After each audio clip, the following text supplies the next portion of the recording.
Hi, I'm Urmi Desai, editor of MoveSmartly.com, and this is the Move Smartly Show. Today's episode is an election issue.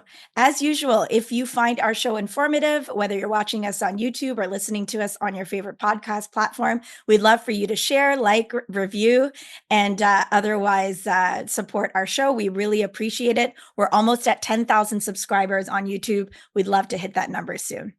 So let's get started. As I said, this is an election edition of the Move Smartly Ideas segment, where John and I, my co-host John Pasalis of Realosophy Realty, here with me in Toronto. Hi, John. Hello.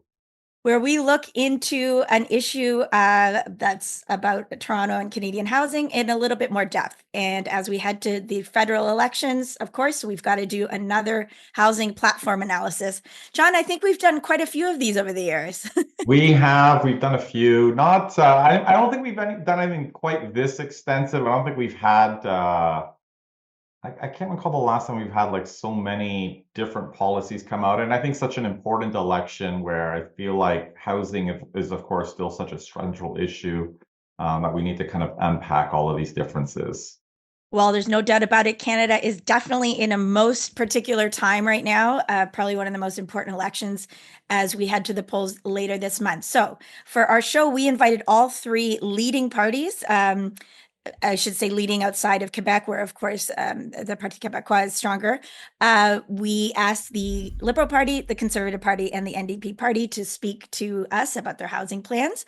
At the time of taping, we only heard back from the Liberal Party, so we will have an interview with John, interviewing a Liberal Housing Minister, Nate Erskine-Smith. Hopefully, I got his name right there. Yeah. It's a mouthful.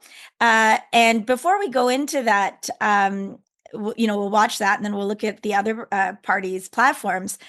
Before we run the clip, John, I was going to say it's quite unusual because viewers and listeners to our show will know that you have criticized the outgoing Liberal Party leadership under Justin Trudeau on its housing plans for almost the duration of the government. Mhm. Particularly, you were one of the first to sound the alarm on that massive population boom, which through temporary workers and through an expansion of student school programs that were probably not as useful as Mhm. they should have been, and the pressure that then put on an already unaffordable housing market. You were one of the first to criticize that. So now you're talking about a new Liberal plan. Mhm. So, it'll be interesting to see how much you feel this plan is actually different from what you've Yeah, said. I mean, and you're 100% correct. I mean, I think over the past, it's funny because I've been quite active on Twitter for those of you who follow me there. And for years, of course, we've had these different narratives in Canada about housing and affordability, and most of the academics and housing pundits have been blaming cities for our crisis, restrictive zoning, all of these things. A very convenient, I feel, partisan position during the Trudeau government to take a national crisis and make it a local issue. Something I, of course, didn't really agree with and support. Yeah, and for years I was critical. And it's kind of funny because for years, I mean, everyone on Twitter thought I was just a conservative shill who is just I'm deliberately criticizing the liberal government or the liberal government. I think now, I mean, as you'll see, I think I like some of the policies the liberals are introducing on housing, and kind of when you start going the other way, now everyone thinks of a liberal shill who's just criticizing the conservatives. So it's very funny when you're on social platforms how things shift. I mean, for those of you who follow me, I'm largely nonpartisan. I voted for every single party in Canada. So I'd like to look at the issues, and I think that's what we're going to do today. I think today's not a referendum on what the liberals have done. It's obvious that our housing market has deteriorated, affordability has deteriorated over the past 10 years. That is not a debate, and that's not what my conversation with Nate was about. It's really looking at we have decisions to make. Obviously people are going to vote who they want to vote for, but if we wanted to look at it objectively from a housing perspective, whose policies do we think might be a little bit better? And at least from my perspective, better is more affordable housing. I mean, more affordable owner occupied homes, more affordable rentals, not what will make housing a better investment and juice up my profits and squeeze more money from rent. That is not how I would define a good platform. So I think that's the important thing to keep in mind. We're trying to take this from a new perspective just by looking at these different leaders we have to elect and whose plan is potentially more effective.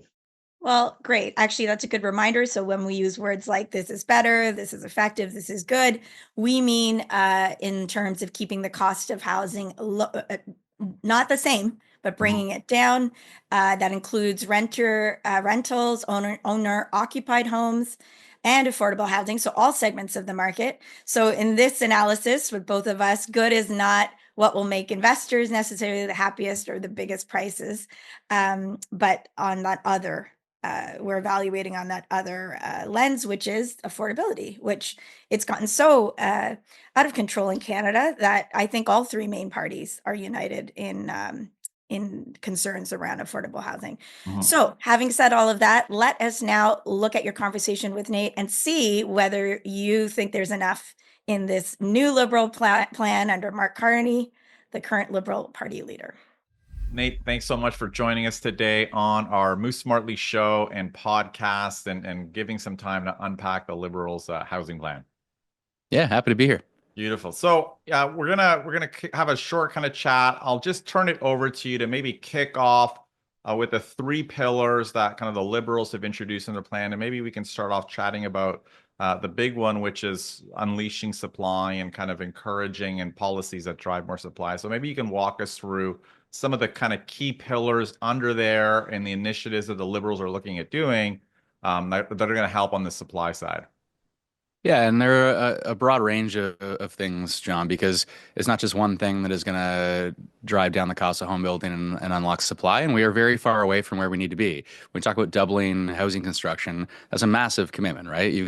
We're clocking at it shy of 250,000 housing starts, and we are very far away from the supply that we need to get to for any semblance of affordability. And so, when you look at the series of measures we need to undertake to drive down the cost of home building, you're looking at cutting red tape. We've got a program called the Housing Accelerator Fund. We got deals with 200 municipalities across this country already through a almost $4.5 billion fund. It really rewards municipalities that cut red tape, that speed up approval timelines, and we want to double down on those efforts and cut that red tape further, upzone gentle density everywhere.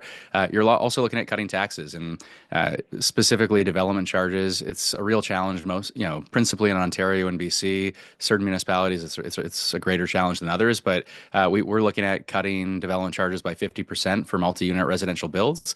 And then there's a huge innovation play here as well. It's actually a $26 billion, so $25 billion in low-cost financing, but $1 billion in equity to really ensure there's stable demand for offsite construction and drive a huge Canadian industry in modular and offsite construction. Okay, that's awesome. So maybe we'll unpack a couple of those things. Now you mentioned the development charges. Can you kind of walk us through exactly how the feds are going to do that? Are they putting money on the table, or is it conditional on the province putting money on the table? And I believe it's a short-term program. The idea is that It's development 5 years, charges, yeah. yeah. So how is that going to play out, given that obviously development charges are a municipal tax? Yeah, look, it's I've looked at this. I've been the housing minister for what 3.5 months, and so in taking on this file, one of the programs that was really there for me to make the most of was something called the Canada Housing Infrastructure Fund. And what that did is it promised money for housing enabling infrastructure, the very things that otherwise you'd see municipalities charging development charges for, wastewater, water, and all kinds of housing enabling infrastructure, principally with respect to water. We could and should expand that program. Sure. And that program was really designed to say to provinces, can you do a 3-year development charge freeze? And when you're looking at it, that's good in some cases where there are municipalities or provinces that have stable or low development charges. Okay, a freeze is a good thing. But in other places, and I'm living in one right now in Toronto, and there are other places, Mississauga, to their credit, just took action to slash development charges. Vaughan's taken some action as well. Hamilton, not so much. So Ottawa, definitely not. And so there are certain urban centers where we absolutely, if we're going to make the most of addressing this challenge and getting at the root of this crisis, and when we drive housing supply as much as we can, what are the costs that are impeding that supply? Well, development charges are one of those significant costs. They're all on the backs of new builds, and if growth is going to pay for all growth, and we're not going to get as much growth as we need. And so, on your question, it's a 5-year program. It is building on the efforts of this Canada Housing Infrastructure Fund, where we are in the game on helping to pay for housing enabling infrastructure. But this is going to be, it's going to require a partnership with provinces, because you're talking about two provinces in particular where the problem is most acute. And we're looking at using the federal spending power to slash development charges by 50% on multi-unit residential builds. Okay, so that's realistically then, I mean, given that condo markets are going to be dead for a while, we're really probably Yep. talking about cutting development charges on probably purpose-built rental, it sounds That's like, right. You're gonna right? see a lot, and you'll see when you married with the fact we lifted GST off of rental construction, married with the fact that we're talking about a tax incentive. It's a multi-unit residential build tax incentive that saw, I think it was 200,000 units of rental housing built in the 1970s. There are many things that the government is doing in a holistic way to drive down the cost of home building and get more rental and affordable rental supply. Yeah. So I mean, and that tax incentives you talk about, the MERB one, which I think most people don't really get because it's a bit of in the weeds of how it helps people, but maybe in a high level, can you kind of walk through what that's designed to do? Because I think it's a Yeah, great program, and I think most people don't get how it can stimulate more supply.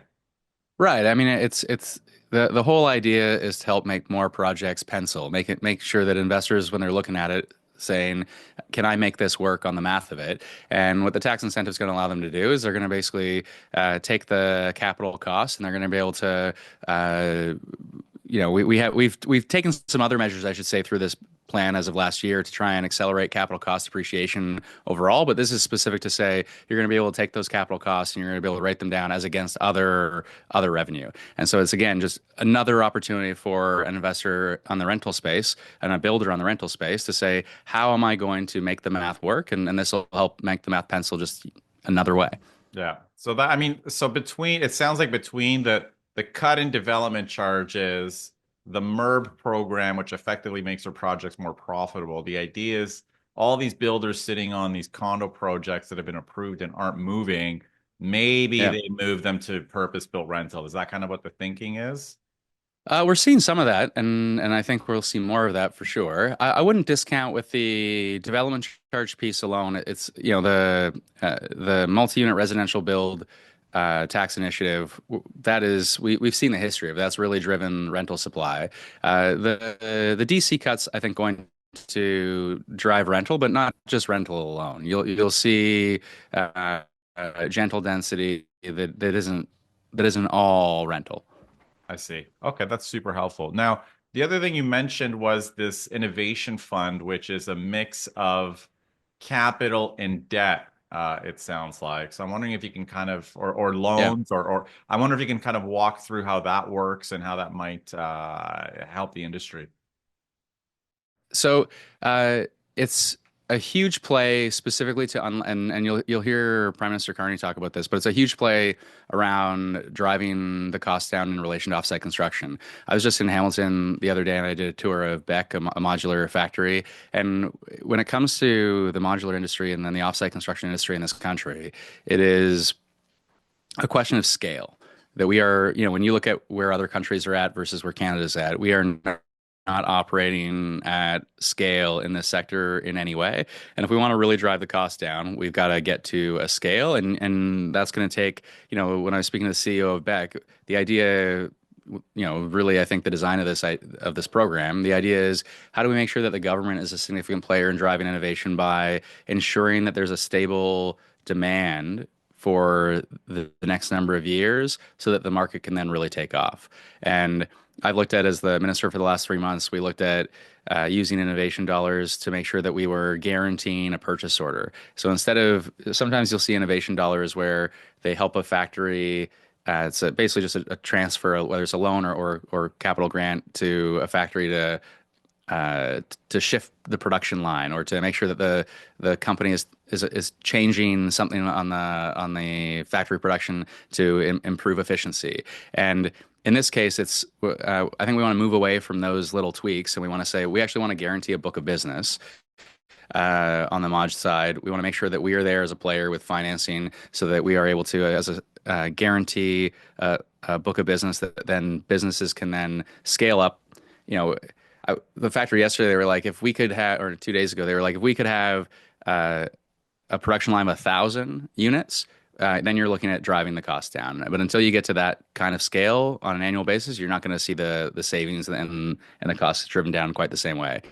And so, with hopefully a regional approach, you're going to see factories not only in New Brunswick, you'll see them in BC and everywhere in between, and we're going to drive that industry at a scale we have not seen in this country. Okay, so I mean, maybe you can unpack a little bit. I'm not that familiar with the modular home Yeah, industry, yeah, but is yeah, this yeah. mainly, okay, I'm going to assume obviously this is mainly low-rise homes. And is this mainly like, is this like detached or what, detached in semis, detached in row houses? Oh Like yeah, what okay, types great. of Okay, yeah. homes? So uh it's a range. It's actually it can be a range, right? So you'll see in our housing design catalog, you'll see low rise multi-unit builds Okay. that are modular. But you've also seen like we've got in my own backyard here in East York, we've got a different modular play from years ago where the city put up a parking lot. We put in some capital dollars from the federal government, and there are 60 modular units on one site that were pieced together. They were built incredibly quickly, and that was to help people exit the shelter system. They're all bachelor units, so you can have some scale to it. You can get up to quite a number of units on a singular site. But I think when you look at the needs across the country, then the needs are different in different places, and so you'll see some density, higher density, obviously in urban areas, but in other areas where modular will be able to play, you're going to see low rise multi-unit. Okay, that's super helpful. That's interesting. Um, so what else does the Liberal have? Okay, actually, before we talk about the other plans, how do you see this scaling up? I mean, the goal is to double housing completions. I'm going to be a bit of Yeah, a skeptic yeah, because everyone talks it's a about, huge challenge. I mean, I mean, Huge challenge. are we realistically gonna double, or are we just gonna avoid what is the more likely path, which is a decline in housing starts, and this stimulus will probably at least, I mean, I would expect that that's more likely to happen, Yeah. but how do you guys see it playing out in terms of sort of the growth in starts? Yeah, I mean, I think the how I see it, honestly, is look, having the goal of doubling housing supply is an incredibly important one because when CMHC's housing supply gap reporting, they'll tell us that we need to double housing starts in this country over a 10-year period of time. So are we going to double it by next year, by 2 years from now? No, but the goal is the right one. And I think to your point about macro challenges, like the investment, the build industry has really been put on pause because of the uncertainty with Donald Trump, the uncertainty with the Canadian economy. That's a huge challenge. Macro factors around interest rates have proven a challenge in the last number of years, of course. And so I think our job has to be how are we going to do everything that we can that is within federal jurisdiction and even beyond federal jurisdiction because Trudeau got into trouble a while back by saying municipalities in the province have a huge role to play. Well, they have a huge role to play, but we got to push them to play that role if they're not playing it. And so that's why we need to double down on efforts to reward municipalities that are cutting red tape and speeding up approvals and doing all the things right that they need to be doing. That end restrictive zoning and exclusionary zoning, and making sure that we're building greater density near transit and post-secondary and gentle density everywhere else. How do we make sure that we push provinces to do the right thing? Hopefully in this case, a partnership on reducing development charges, because we know that taxes are too high, which are provincial and municipal mostly, and we also know that they hold the pen on zoning reform entirely, including on, and like I'll pick on Ontario a little bit here, but as we've increased federal investment directly into the housing space, we've seen that housing investment stagnate entirely at the provincial level. And so all partners have to be at the table putting up public land and putting up dollars to make sure we're really driving affordability. Hmm. Well, yeah, and I think and I agree with you, and I think looking at the success of what has happened with kind of multi-unit purpose-built rental housing over the past 10 years in Canada, and it's booming right now for people don't realize, like Yeah, all of this was yeah, yeah, effectively largely federal initiatives between lowering the cost of financing for these projects, removing GST. So, I mean, I think it does show that the feds have a very big lever they can pull, you know what I mean? And Yeah, obviously we're the seeing spending power has been successfully used. So you mentioned GST, the programs, by the way. So we have an apartment construction loan program. It's long-term, low-cost financing, and we just did a deal in Toronto here where we are delivering $2.5 billion of that financing, so that 5,000 rental homes can be realized, and over 20% of them are going to be affordable. I've done tours through buildings that are built today because of that federal financing, and it's interesting. I did a tour of a project called Canary Landing.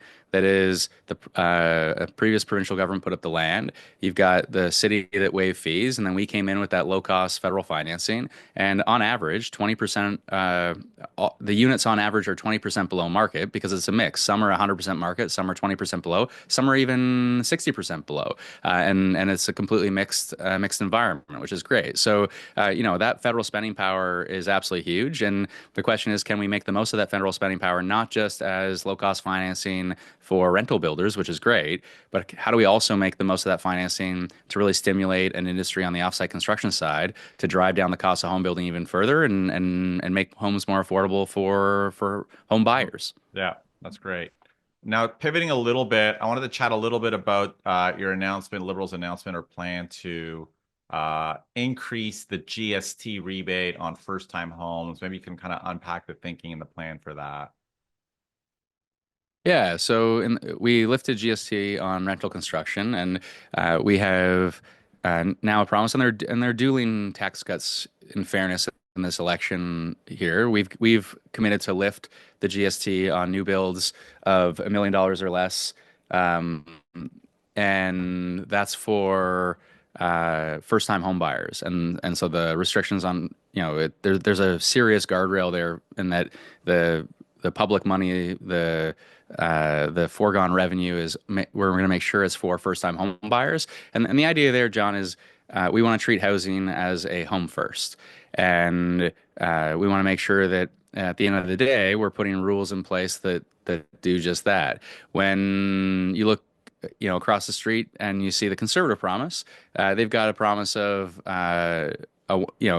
it looks more competitive initially because they're saying, oh no, we're going to lift taxes up on new builds up to $1.3 million. Okay.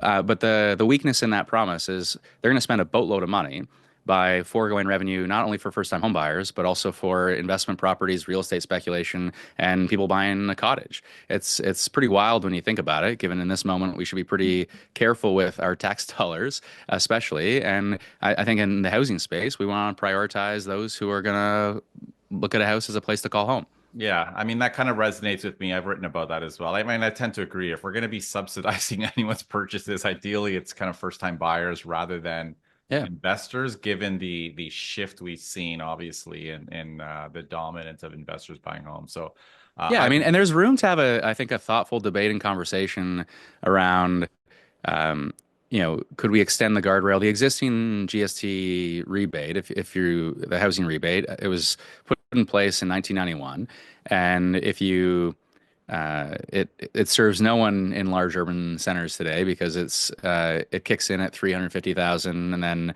it's phased out entirely by 450,000. And yet, if you were to adjust for inflation, you'd be looking at about 700,000 to 900,000 range. But if you adjust for housing inflation, it obviously would be higher than that. yeah, And so I think when you could look at that program and you could say, maybe we should maintain the existing guardrail, which is for principal residences only, not just first-time home buyers. And so I think there's a thoughtful debate around, could you extend it to someone who's recently been divorced and is in need of buying a house as a place to call home. Someone who is looking to, might have owned previously, but they've just had another kid, and they're looking to buy a new place. Again, as a principal residence, you can imagine extending it a little bit in that regard. But look, first time home buyers are getting absolutely crushed right now, and I speak to too many young people who have been, on a hamster wheel of saving up a down payment, and then the home price runs away from them, and then they save up the down payment further, and then the home price runs away from them. It is horrible to listen to just the sense of hopelessness from so many young people. And yeah, if we're using a public dollar and we're using it wisely, it should be for those young people trying to get into the market. Yeah, I agree. And I think one of the challenges with making it open to any principal residence is that In theory, that's what's going on now. And every pre-construction condo investor is saying it's going to be their principal residence to get the Yeah. rebate, but they're not really moving. And that's the challenge. Like for people who don't get why, like the first time home buyer Yes. is a lot easier to define. It's So a cleaner way to enforce and police for sure. There's no question about it. now why not make it so that I know the program is like anyone buying under a million. Why not make it for the first million so that it is more relevant to markets like the GTA, so that if you're buying 1.1, you're only paying the GST on the difference. Yeah, I'm glad you mentioned this too, John, because this is, I think, another debate point that is worth it's worth continuing to have the conversation. Sometimes you'll see in an election a commitment made, and then after an election, when it comes to implementation, and the devil's always in the details, you go, actually, wouldn't it make more sense to do this instead? And I say this as someone representing a community where there aren't that many family new builds at all, let alone family new builds that you're going to see coming in at under $1 million. And so you could imagine a world where you're capping the rebate, but you are, again, like we're not reinventing wheels here. How does the existing GST housing rebate work? It doesn't fall off a cliff at $350,000. It gets phased out between 350 and 450. Yeah. And you could imagine a world in which you say, look, the rebate's going to be capped at 50,000, but it's going to be phased out over $1 million on a particular decline. So yeah, I think there are these debate points that are worth having along the way, and I hope we have the best possible implementation of the policy after the election. But there's outside of the weeds, the choice is a pretty clear one. You've got on one side of the ledger a commitment to support those who are buying a home as a place to call home versus open season. Mm-hmm. Awesome. Now we have a few minutes left. I thought I'd wrap up with your plan for non-market housing that's gotten a bit of buzz as well. So maybe you can unpack kind of what the Liberals are planning on that front. Right. So this builds on, people should know, after decades of bipartisan neglect, and it really was like this is part of the reason we see that so many of the challenges we see in housing today is you used to have a really forceful government role in the 70s and 80s in getting housing built. If you really want to track further back, there was a really forceful government role, and you'll hear Mark Carney rightly say, we need to get governments back in the business of building affordable homes at a scale not seen since the Second World War. And what he's referencing there is an organization called Wartime Housing Limited. And so just to break it down a little bit, I mean, in 2017, after decades of neglect, we got back in the game on more affordable housing. So we've got financing not only for the affordable rental construction program, which is a lot of market and more affordable rentals, but we also have a program called the Affordable Housing Fund, which gets non-market housing built. We've got a new fund called the Co-op Housing Development Fund, the first investment in co-ops in 30 years. So we've seen a real push towards more non-market housing. The challenge has been one of scale.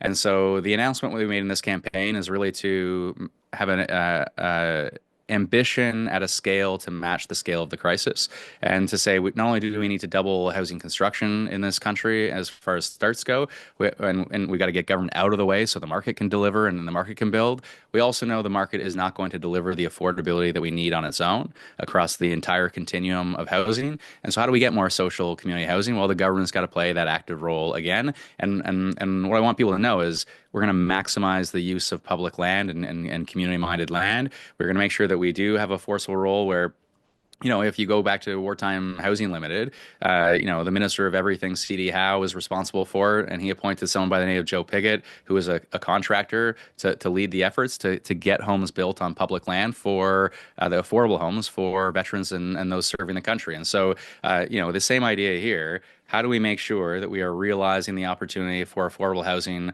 on public land all across this country? And there's, I mentioned the $26 billion commitment on innovation financing to really drive as much change as we can in the housing industry on productivity and driving costs down.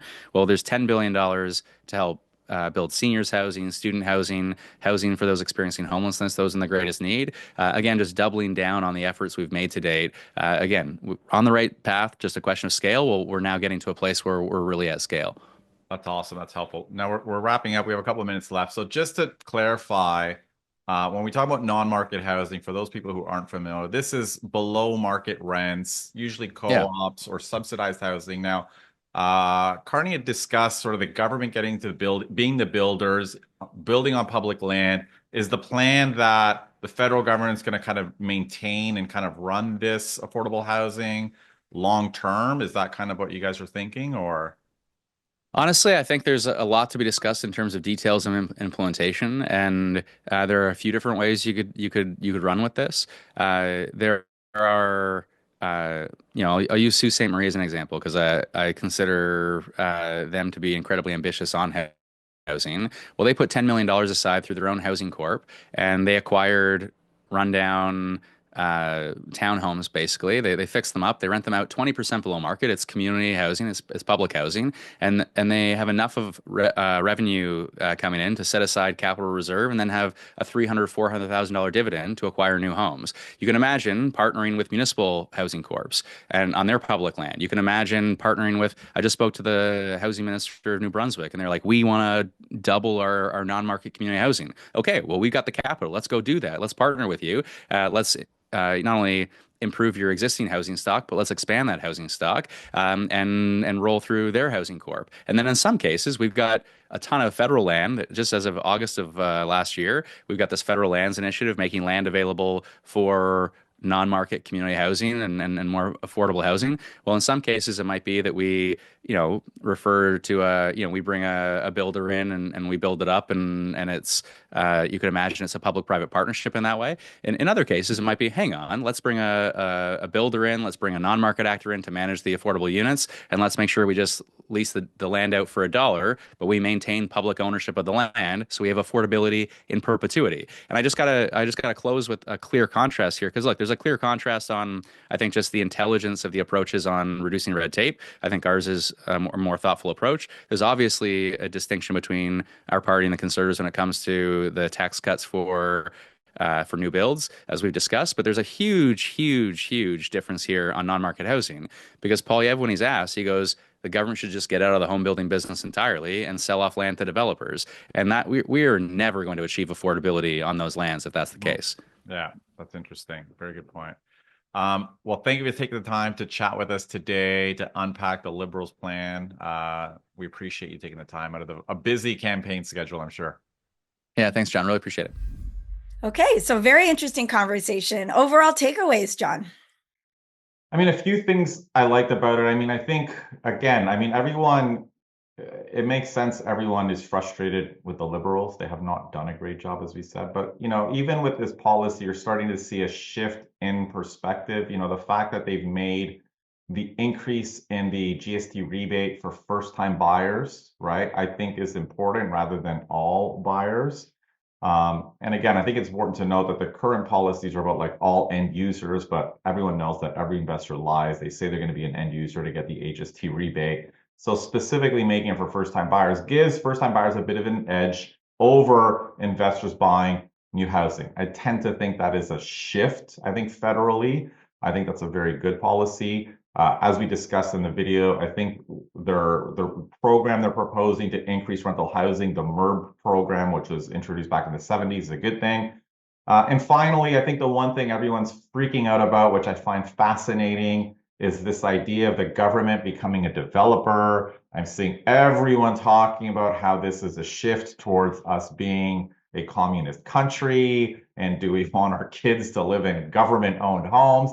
It's ridiculous. The government's not talking about building detached homes for young families. Like, they're specifically talking about developing, and that doesn't mean building them. It's just like being the developer, hiring builders to build them, of non-market housing, which is subsidized housing. The private sector doesn't build non-market housing. They're in the business of building market housing to maximize profits. They don't build properties that are below market rent. So I'm not sure why everyone's having a panic attack unless they have another vision how to fill this gap of affordable rentals.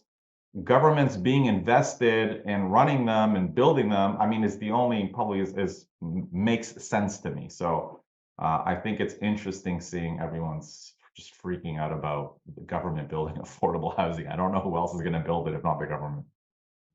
Yes, definitely there was been some criticism of the federal government coming out of that space. especially during the financial crisis in Canada in the 80s and late 80s and 90s. So the alarm over them, getting back into that space is interesting. Again, this seems to be a campaign where one or two little words in every single platform makes a massive difference. So you leave out the fact that they're doing it for affordable housing, and all of a sudden it sounds like they want to develop housing for everyone. Yeah, exactly. So yeah, I think for my point, the only thing that I was really concerned with Trudeau as the government's approach of what I call the bits and bobs of, oh, we'll give, $1 million to this fund accelerator, and then we'll give $1 million to first time buyers, or even that ridiculous rental rebate of like $500. Like, what does that help? Um, so I really concerns me when the federal government uses its purse to do things like that. I don't think it uses their impact the right way. The one successful thing the government was able to do, is when they made low cost financing available for purpose built rentals through CMHC, they actually caused a shift in market behavior. Yep. Even condo developers who were having trouble making the numbers work as interest rates rose turned to see if they could make their projects work to build affordable rentals. Now, with the surge in condo completions and some of these affordable rentals starting and also completing, we're seeing falling rents across Canada. So to me, it was one thing that actually shifted the market. That's why in the Carney plan, I was happy to see again the government use its financing power, 35 billion in financing. So financing for new companies using new technologies in home Yep. building. So prefab, using new types of softwood engineering lumber. I like that because it's counter-cyclical at a time where softwood lumber industry is frightened about what tariffs they might face. And the second thing I like is again, using that 10 billion financing and some capital support for affordable housing. I like financing because in principle, that means if you do well, you pay the government back, you pay society back, and we Yeah. can use that to then give other builders and other actors a chance. So I like this shift away from pure funding, handing up the money, to the financing emphasis. So let's see if that shift is as big as we think. I know I was encouraged by it. Yeah, it's a good point. And for those who are not getting the difference, the massive difference, because spending is an expense, right? Financing is like it's an investment in an asset. It's looked at differently from a county perspective. They hold the asset. So yes, they're spending the money in the short term, but they typically have some assets that they can, lean on to get that money back. So it is a huge difference. The one thing I'll wrap up before we wrap up with the Liberals is to say, this is their plan's not a solution to our housing crisis. You know what I mean? Even though I like some of their policies, I mean, you can see even in our discussion, I asked them how the heck are they going to double completions? And, Nate's answer was kind of vague because you can't, it's really hard to double completions. These are just targets. And there is a little bit of that still the bits and bobs Yeah, 100%. approach to things like that. And one thing as we now look at the other parties is I'm interested that all of the parties kind of have this a little bit, this kind of scattergun approach to the whole housing issue. And it's interesting how every party has kind of gone after a full range of measures. Yeah. It's interesting in trying to appeal to everyone. I wonder about the efficacy of this messaging. Let's start with the Conservative Party. So interestingly enough, the Conservative Party under the leadership of Pierre Poilievre, it has stayed a lot with the principles that they're announcing under their Building Homes Not Bureaucracy have a lot in common with, you'll remember that housing documentary that Poilievre released in December 2023. And we can't blame the rest of the world. Canada's housing costs have risen faster and higher than almost any other country on earth. Depending on how and when you measure it, Canada's housing costs are on average 45 to 75% higher than in the United States. In border towns, it's even more. Homes on the Canadian side are often 100% more expensive than their American counterparts. He actually took a big run at a time where Trudeau's housing policies were very unpopular. He invested time and money to speak about the disastrous unaffordable issue, and we'll put that documentary in the show notes. So from that, we see some similarities, or Pierre hasn't changed his approach. there's an emphasis on requiring big unaffordable, he's calling it big unaffordable cities now, to build more homes and speed up the rates at which they build homes every year to meet our housing targets. Cities must increase the number of homes built by 15% each year, and then by 15% on top of the previous target every single year. It compounds. If targets are missed, cities will have to catch up in the following years and build even more homes, or a percentage of their federal funding will be withheld, equivalent to the percentage they missed their target by. Municipalities can be added if the region that they are part of meets these criteria. Quite frankly, this sounds like the grading of a of a course at university. Yeah, it's a So many caveats. It's a very carrot and stick approach. So let's step away from the details. So you see Poilievre continuing his carrot and stick approach, especially towards what he calls the municipalities and the gatekeepers. So, a lot of things about we will only give you your transit and infrastructure money after you've built all the homes. We already talked a bit about that about 1.5 years ago, whether that is even an acceptable approach to planning. Yeah. Seems a bit awkward. There is something that's a little bit less stick and more carrot. The Conservatives promised to reimburse municipalities 50% of the amount they cut from development fees. So those are the fees that developers are charged for building new housing. And the Conservatives are saying, not just to the municipalities, stop that, but we'll help you. We'll give you a maximum of $25,000 per home so you can reduce your development fees. Now, that's interesting because, of course, the municipalities are arguing that there's a massive shortfall in transit funding and infrastructure funding. So the other thing I want to point out is a big swing against NIMBYs, not in my backyard. But this NIMBY penalty that Poilievre is promising is on big city gatekeepers for the egregious cases of NIMBYism. We will empower Canadians to file complaints. So with the Federal Infrastructure Department, when complaints are legitimate, we will withhold infrastructure and transit dollars until cities allow homes to be built. I mean, for a platform that's called less bureaucracy, I'm not sure about that part. Yeah, Seems like another appeal to someone where we know that, just so everyone knows, and John, maybe you can unpack, what is the process right now when you hear that a multiple dwelling buildings going up near your house and you don't want it? Well, I mean, you can appeal it. If you're a homeowner, you live in that neighborhood, you can fight it. And this is one of the challenges in Toronto. I mean, they're kind of trying to introduce more high density housing. They legalized fourplexes. But there are still a lot of challenges if you're trying to build multi-unit homes. I mean, I just tweeted recently that even though the city legalized fourplexes, if you want to build a fourplex in a semi and your neighbor already is a fourplex that's attached to you, they're not allowing it because they see that as an apartment building and they don't want apartment buildings in municipalities. So it's very weird. They have a lot of barriers.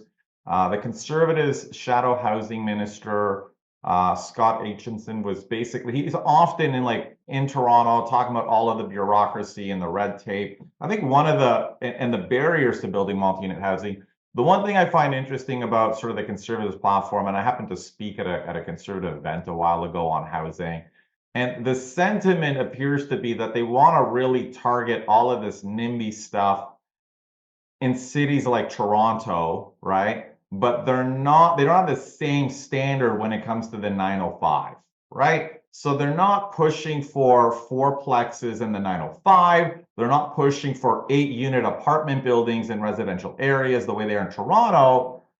And it does feel like a bit of a double standard, potentially because 905 tends to be a more conservative voter, and they probably don't want apartment buildings in their area. So it seems like a very convenient strategy to focus just on cities like Toronto and Vancouver while ignoring, kind of the outskirts. So that's the one thing I'd say. The other thing I'll say, just to circle back about their plan about pushing, 15% targets.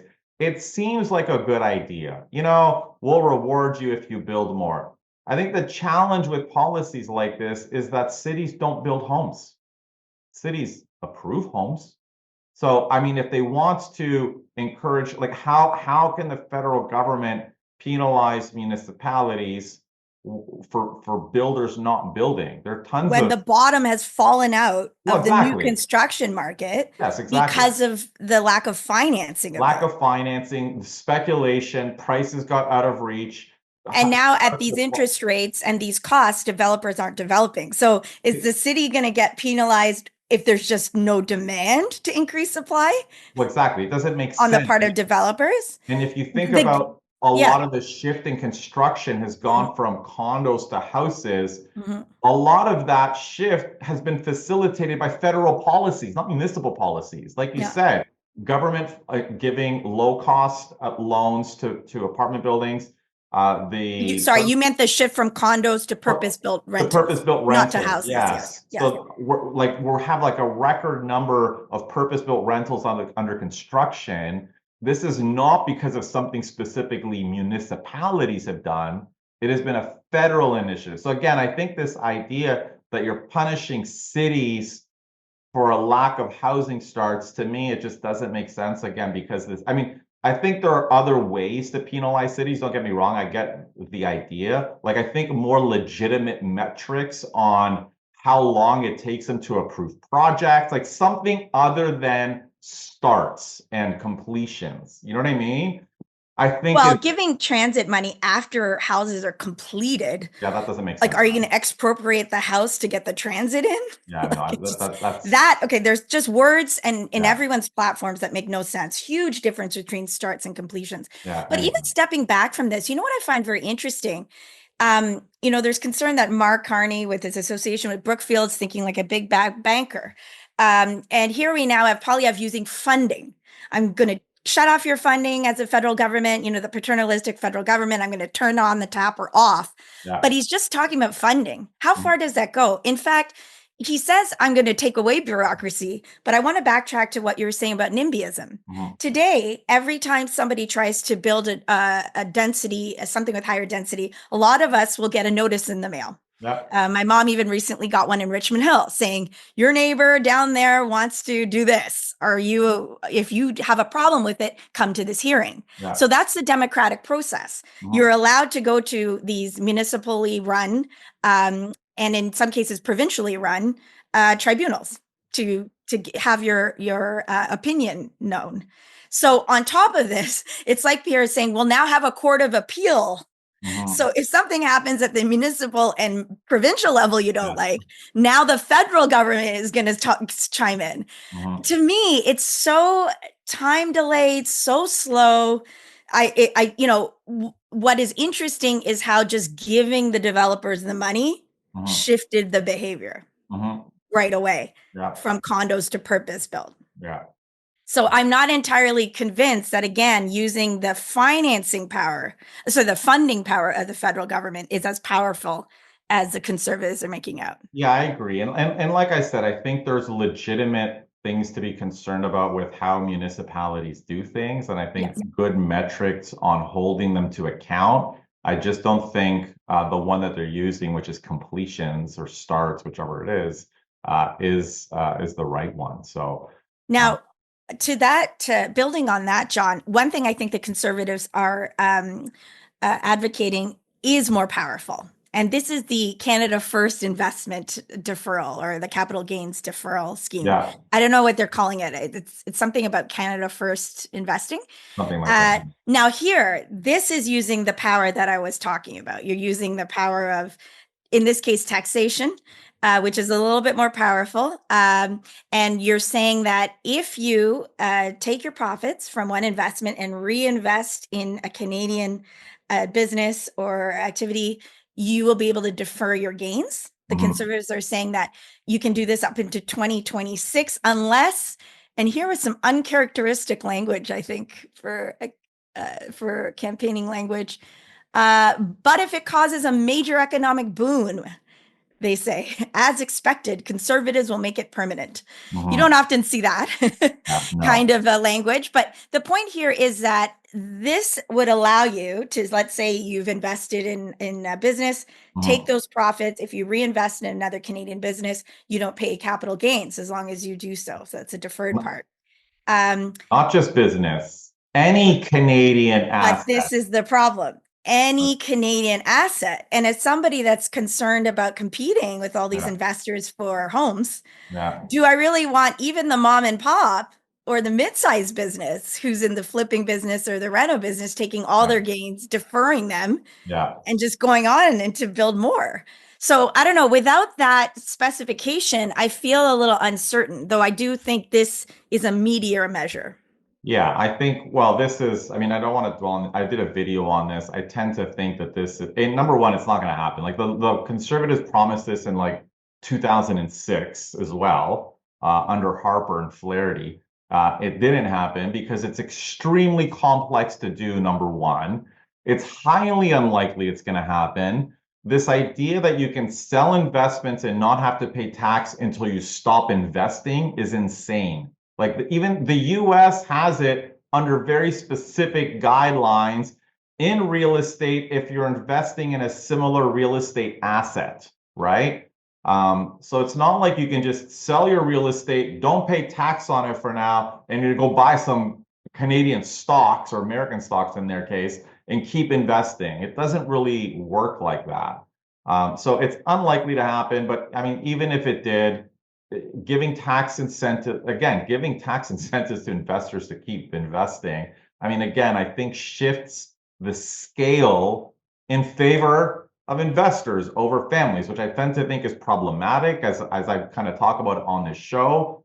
A lot of our stocks going to investors, it's shutting out families. Some people in the real estate industry, for some reason, think these tax incentives will lead people to get out of investing in real estate and invest in other assets, which is not usually how tax incentives works. They tend to lure more capital in than capital that exits. So I tend to think, listen, I think there's an argument to me why this would be a good idea. And I think I talked about on the show, in certain circumstances, like a builder builds an apartment building, like if you think about a lot of the builders now who are stuck with their condo projects, they're not managers of rentals, right? So if you allow them to build an apartment building, hold it for a certain amount of time, sell it and defer their capital gains to build another apartment building, to me, that's not a bad strategy because it incentivizes the type of investments you want. I don't think we need this type of investment for people buying houses and condos, personally. I think it's a bad strategy. And I'm also concerned about their measure of what makes it a success to make it permanent. It seems to me that when this is applied counter-cyclically, sure, at a time where right now investing in housing is not as attractive. Okay, so do we sell off? Does that give me the urgency to sell my condo that's losing money and invest in Canadian stocks for maybe as little time as this market circumstances here? Yeah. But we have seen the minute the needle returns back to Canadian real estate being a viable investment, it swings. It is almost the preferred investment of Canadians. Yeah, 100%. So with that caveat, I have a lot of fear about this kind of, if you don't carve it out, if you don't specifically say this is only for business or stocks. Yeah, I agree. I just don't think, now, on the surface, I do applaud Polyev. I think it's the one thing that I like, invest in Canadian business, that Canadian 100%. first angle is positive at a time when the Americans are being so pro-America. It's, I think, smart, but the lack of detail and my concern about the amount of lobbying that would go on to make sure that no sector would be excluded is just, it's too frightening. The ability for this to fuel another investor-led balloon in the real estate market is just, it's too easy, easy. I tend to So, and like you said, probably not likely. So before we move off the conservative platform, is there anything else that stood out to you or in general? Well, one thing we didn't talk about, which was the conservatives talked about getting rid of the GST on new homes. Big one. Up to 1.3 million. So the liberals said, the conservatives originally set up to 1 million. Then the liberals announced they're going to do the same thing. So the conservatives kind of upped it to 1.3. And the big difference is that they've made it apply to anybody in any home, as far as I understand. It doesn't matter if it's a cottage or an investment property or whatever. So Listen, I think there are pros and cons. I think the higher limit makes sense in cities like Toronto and Vancouver. I mean, even in my interview with Nate, I'm like, why the heck wouldn't you make it the first million? Because the way the Liberals have announced it, it's like it only applies if you buy a home under $1 million. So if I buy a detached new home in the suburbs for 1.2, I got to pay GST on basically the whole amount below 1 million, aside from what currently is exempt. So it doesn't really make sense. So the Liberals, I mean, and even Nate said, well, maybe they'll change it, but it doesn't really make sense the way it is now. So increasing it to 1.3 makes sense for cities like Toronto, Vancouver, especially for houses. But again, I just don't think exempting or allowing, like giving this tax benefit, which is effectively a subsidy. Like when you're removing tax, you're kind of subsidizing people's purchases. I don't think it's good if it's applying to investors. And again, going back to my point earlier, you hear a lot of economists saying, well, why discriminate against downsizers? Why don't it be any end user? Which is, it's a misleading argument, because anyone with half a brain who knows anything about real estate, they know that the current GST rebate, which is nominal up to 450, applies to end users only, right? And there's a separate program for investors, but investors don't use that one because you have to apply for it like a year or two later. So everyone says they're an end user, even though they're investors, so they get the HST rebate up front. So it's misleading to say make it apply to end users, because that's what we have now. So I think it's a better policy. If the conservatives had kind of zeroed it on first-time buyers to give them an edge over people who are buying new homes as investment properties. I think that would have been better. And just again, I like this principle. So the Liberals have made that distinction of using the few things that work in housing. We have long been able to determine who's a first-time buyer Yeah, exactly. in the Canadian housing. So in Canadian housing, there has been, you can use your RRSP without penalty. You can do a couple of other things as a first-time buyer. And So that basis on trying to figure out who that person is a lot more certain. 100%. And the minute you get into this other territory, it seems like all these policy platforms are either missing a word or needed a word in there. It looks like the Liberals should add the word sliding in there. I mean, an absolute 100%. cutoff makes no sense in real estate. Yeah. But again, it's a theme we're seeing. So maybe we should, on that note, wrap up by looking at the NDP platform. Of course, the fortunes of the NDP party under the leadership of Jasmine Sig have changed so much. They are now really up against it in the polls, and are now sort of trying to speak to their core values. So on that note, Singh has announced to first-time buyers will help you buy a first home using the financial power of the Canadian Mortgage and Housing Corporation. So interestingly enough, again, an appeal to use the power of the federal government. And in this case, it would be to offer low interest public backed mortgages. So now, John, this seems a little bit confusing because on the one hand, if you buy a house right now under 20 with a lower than 20% down payment, you already qualify for what they call CMHC insurance, which means you are able to get a mortgage. And so I guess maybe they're saying that not only would this still be the case, but you would get a lower mortgage rate than another buyer if you're buying your first. So they're talking about offering first-time buyers lower mortgage rates by using the power of the government. It's a very confusing statement because, as you said, first-time buyers already get the lowest interest rate. Right. So if you unpack that, I know that if you have less than 20% down payment, you get this insurance. Now, does this insurance mean you get a lower interest rate? 100%. Yeah, because so basically what happens is if you're less than 20%, your mortgage is insured, which means it's guaranteed by the government, right? So it is the lowest rate you are going to get because effectively the banks are borrowing against getting the lowest rate to finance those. They're getting government insured financing. So there's basically zero risk. So it's kind of counterintuitive because the lower your down payment, technically the higher risk, right, as a borrower. But because that debt is insured by the government, it's actually the lowest risk to the bank, right? So you get a lower rate already, or the lowest rate possible if you have a government insured mortgages. If you have more than 20% down, you're paying a higher interest rate because if you default on your mortgage, the lender has that risk on their books. It's not insured by the government. So I don't know how they're going to do that. They don't announce it. It's already low. They don't really articulate how they're going to do that. Right. And, and the discussion is 0.5 percentage point, which given some of the numbers, that would be a 0.5 percentage point reduction. Sure, it saves you, and I think in the NDP platform says $3,000 a year, but I mean, it's not a lot considering all the other exploding costs.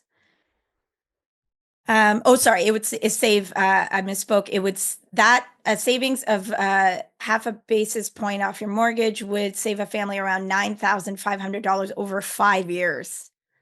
So even less when you're considering. And they don't articulate how they're going to cut those, how they're going to get a lower rate again, because those rates are set by the market. They're already the lowest possible. So they don't really explain how they're going to do that. Maybe a stronger claim. We will stop corporate landlords like Mark Carney's Brookfield from buying up homes and hiking up your rent. So the NDP would ban corporations from buying existing affordable rental buildings. And I'm going to put their second bullet here, which they put later in the platform next to it, because I think it's helpful to make this make sense. They would then boost the rental protection fund to help nonprofits purchase affordable apartments when they come onto the market. I say that because right now, John, there's a lot of purpose-built.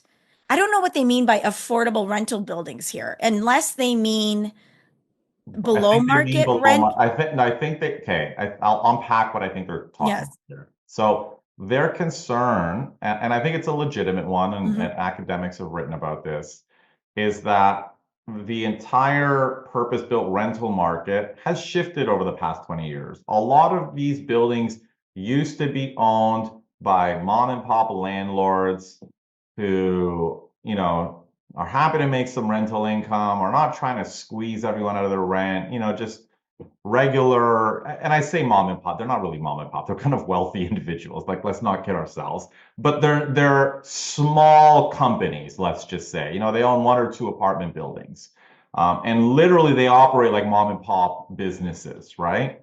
And they were not gouging tenants' rents. They just whatever would be reasonable with rent changes, and just kind of keeping rents a little bit more modest. And what has happened is over time, a lot of corporations have started buying more and more purpose-built rentals, using kind of aggressive tactics to kick out tenants, to renovate units, to increase the rents, just different strategies to maximize their return on investment, because they're public companies. They need to show growth. They need to show they're doing something to improve the value of their asset that they just purchased.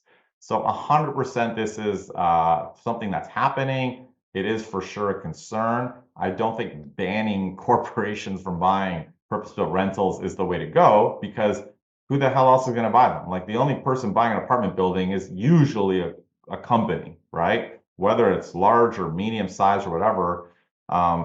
To achieve what they want to achieve, it should be more focused on provincial, legislation. Like, what are the loopholes builders are using to push out tenants, evict tenants, all of those things would probably make more sense than banning companies from buying apartment buildings, because that's largely who owns them. So I don't know how you can ban a company from buying an apartment building, but it's a bit of an odd strategy. And I get that they want to try to encourage non-markets to buy nonprofits. But again, give me a break. If you own an apartment building, you want to sell it on the free market. If the non-market people want to pay the highest price, fine. But to ban the majority of the segment of the market just seems completely insane to me.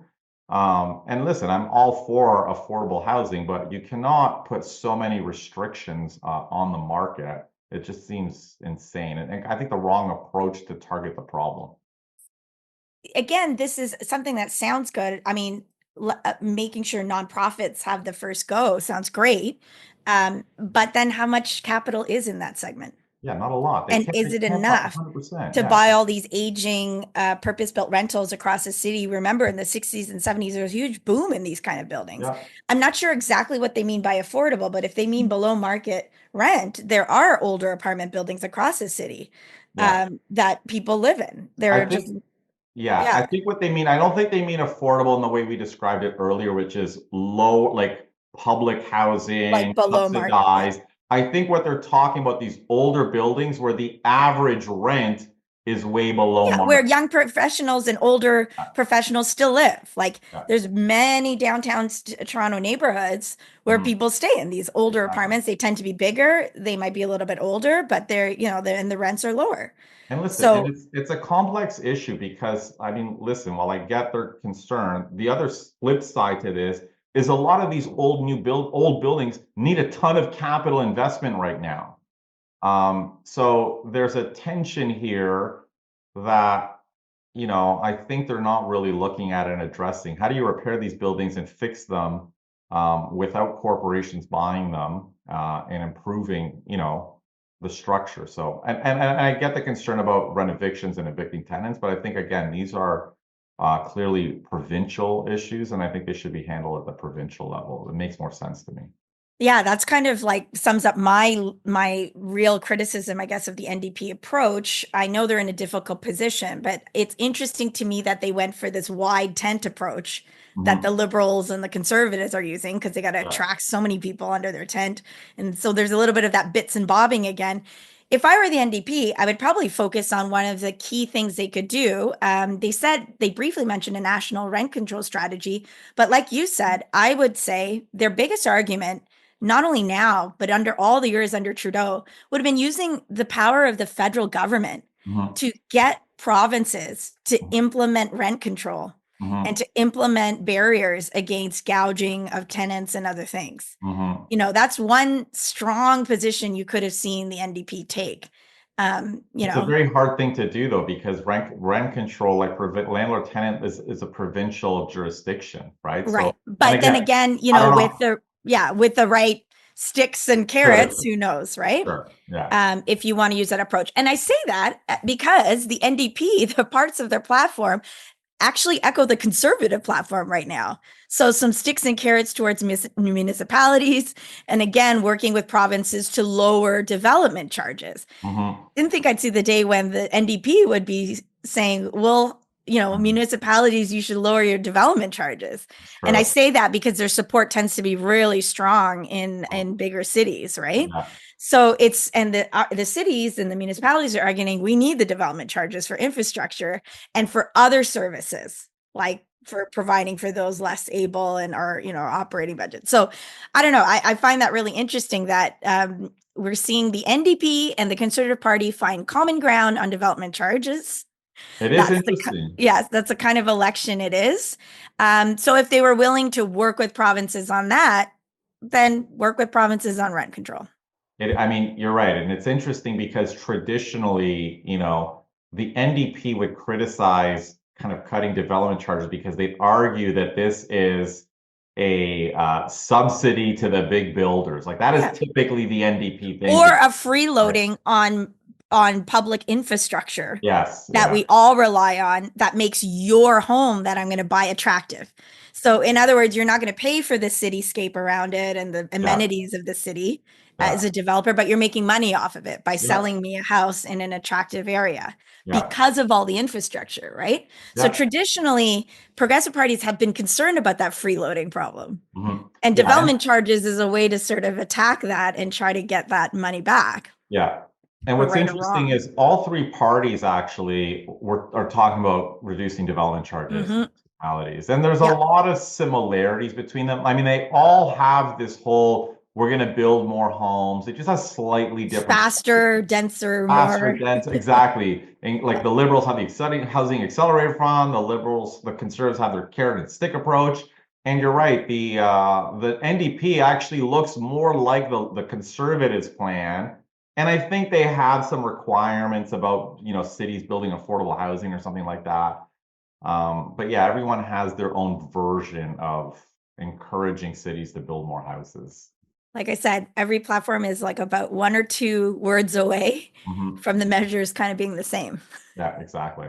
So I guess to sum up, I'm still seeing a lot of that bits and bobs approach, which does worry me. It makes Yeah. me wonder whether any party will really shift the needle on housing, Mhm. no matter who comes in. I guess to end this segment, John, what do you think? Do you think we'll have a new government in a sense that even though Carney is now taken over for Trudeau, if he wins an election, then he will be an elected Yeah. leader of Canada. If not, we would have Polyev. Um, Apologies to the NDP under Jagmeet Singh, but I think the chances of him being the leader are very infinitesimally small. But what do you think if we get a new government at the end of April? How much would you expect in a year's time from then to see that needle shift on our affordability crisis? I mean, listen, I think we're already starting to see it shift when we're talking about rental housing. Rents have been falling. We have more completions in the pipeline and a ton of units under construction.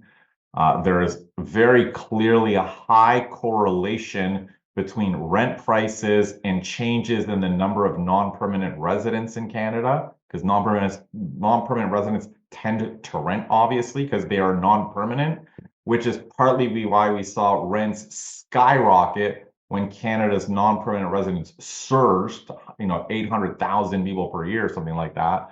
And it's partly why we're seeing rents plummet now as they're starting to decline. Obviously, not 100% the reason that we've had a lot of completions lately. Listen, I don't think we're going to see very much change. I think probably rents will continue to be soft. Where house prices go, I mean, is quite frankly anyone's guess.